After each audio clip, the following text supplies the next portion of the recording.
Domino's Pizza, the master franchisee of Domino's Pizza in Australia, has announced that its CEO and managing director, Mark van Dijk, will resign by the end of 2025. Van Dijk, a former Coca-Cola executive, took over as CEO in November 2023, succeeding long-serving CEO Don Mage, and has been leading the company's turnaround strategy amid challenging post-COVID-19 sales conditions. During his 8-month tenure, Van Dijk implemented cost reduction measures and closed low-performing stores to stabilize the business. Van Dijk's resignation will take effect on December 23, 2025, and the company has commenced a global search for his successor. In the meantime, Jack Cowan, the company's chairman and largest shareholder, will serve as interim executive chair. Cowan has over 5 decades of experience in the quick-service restaurant sector and played a pivotal role in establishing KFC in Australia and expanding Domino's into Europe and Asia.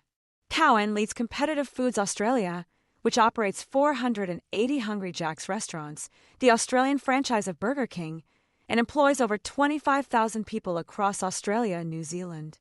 Cowan praised Van Dijk's contribution to Domino's during a period of significant operational reset, stating that the strategic foundations are now in place for a new CEO to take the company to its next stage of growth. The news of Van Dijk's resignation led to a significant drop in Domino's Pizza Enterprises shares, which fell 16% in Sydney to their lowest level since 2014.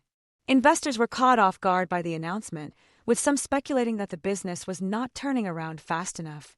However, the company's board believes that the strategic foundations are in place, and a new CEO will be able to take the company forward. Van Dijk oversaw the closure of 205 underperforming stores in Europe, Japan, Australia, and New Zealand, and stated that he believes the time is right for him to hand over to the next CEO. The company's ANZ CEO, Carrie Hayman, previously announced her departure in May and will step down in August. A global search is underway for a new group CEO, and the company is confident that a suitable replacement will be found to lead Domino's Pizza Enterprises into its next stage of growth. For more on stocks and crypto, follow Ascencore. Thanks for watching, and have a nice day.